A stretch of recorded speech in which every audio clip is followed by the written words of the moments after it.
Danisa, we have a very good question today for you. My husband is a sex addict. Can he change? Sex addict. We deal with a lot of sex addiction in males and females. In this opportunity, the woman is the one that is wondering, can this situation change? Can someone recover? Again, the short answer is yes. The longer answer, it's a little bit more complex. There are different signs that tell you that someone is willing and desiring to get out of that sex addiction. So they need to want this. It cannot be something that is imposed on them, or that it's a requirement or a fulfillment of something to show a status or a condition.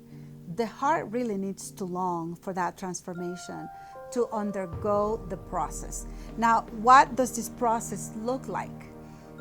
There is not a whole lot of scientific evidence on the success of or scientific based treatment programs. However, what we've seen, people that work on sex recovery of addiction, like us, is that when someone takes an approach to different aspects of their lives, there is way more success. One of them is to take a look at trauma, past hurts, some psychological issues, some of the habitual behaviors that the person has engaged since childhood or since a particular point in their lives. The fact that they submit to accountability, not only with a professional in individual therapy, but also in group settings, groups like 12-step programs or different accountability groups, where they decide to find a brotherhood or a sisterhood of people who struggle with the same things or similar things, and find encouragement and support, and also an environment where they're not judged and they feel that they can be themselves with the vulnerabilities that they will experience through this recovery process. So I'm thinking here, Danisa, and I'm wondering, how was this diagnosis made? Like, is this something that you feel that he's a sex addict just because he was behaving in certain ways? Because I think there's a big difference. We are humans. We grow in sometimes untamed or unsupervised structures with our sexuality, and we develop certain tendencies. But how do we know that it's an addiction? Because what is it that's going to determine that? What is that turning point that you're going to say, oh my gosh, we need to seek help? So I think mostly for the person struggling with this, they need to realize that if you feel that the behavior is actually taking over your life, is overruling your social ability to stay at work and enjoy a party. If you feel the rush, the urgency to disconnect from that environment compulsively to go take care of yourself, then that could be some of the signs that we can be attentive to. If you're a husband or your wife or whatever, after having intimacy, they still need to continue pleasuring themselves because it doesn't feel enough, because because they need more, then we need to take a look what's going on there.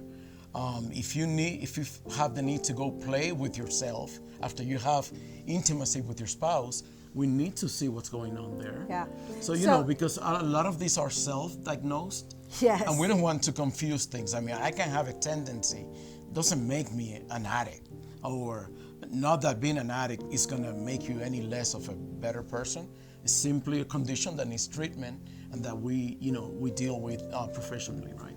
Yeah, and that's a great point, Jorge, because we have a lot of self-diagnosing, but then the sad part about that is not just the labeling and the accepting or embracing or imposing something on someone, but we have the self-medication, which you're not capable of doing that.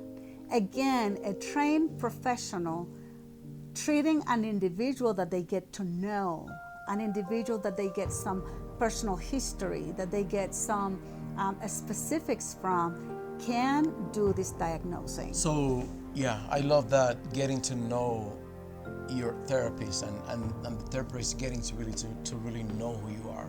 Because I've heard of many programs where you go in, you're just like a number, and you go in and you don't really receive that personal attention. It's a cookie mold. Yeah, so in the end though, you don't get the full benefit of what a good treatment plan could do to you.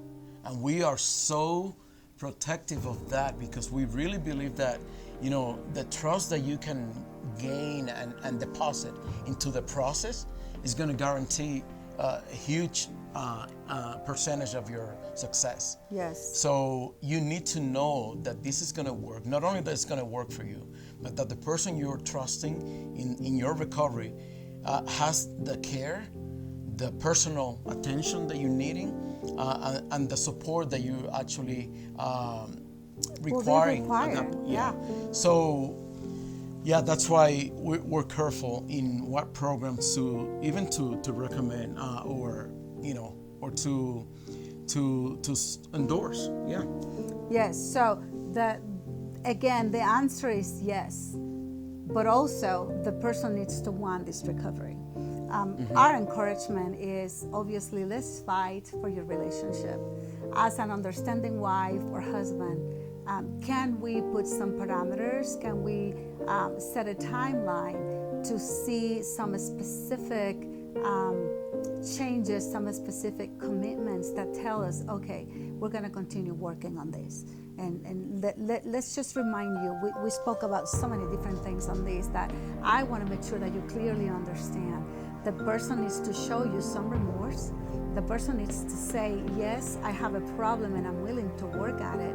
And I'll do whatever it takes to just convince you and show you that I'm serious about this commitment. That does not mean that they will not struggle, and that does not mean that they'll be healed overnight, even though in some cases they might be. But it means that they are working in a transparent, committed way, and that you can be part of that process along with them. And this process, by the way, cannot be fought alone. You need accountability. Yes. You need to find someone with the same gender as you, the same sex is recommended. Because we don't want these kind of bondings to take place in an emotional relationship that is going to come from that trust. But rather, if you're a man struggling with pornography tendencies and addiction and behaviors that are out of your control, you need to find another man who is, strong in prayer, who has faith, who's not going to be judging you or harming you because you have this situation, but instead he's going to cover you in prayer. He's going to take you, hold you by your hand, and ask you the tough questions. How was your week? What happened to you yesterday? Do you struggle? Do you battle this week? Do you have those invasive thoughts? And the same for women. Yes, because this could be happening exactly to a woman. We have some cases where the ladies are the ones that are sex addicts, and they need that same kind of accountability system. But then again, everyone is capable of recovery. We encourage marriages to stay together, seek the help, and give it a shot, because in many cases we see that when people are committed, they can be successful.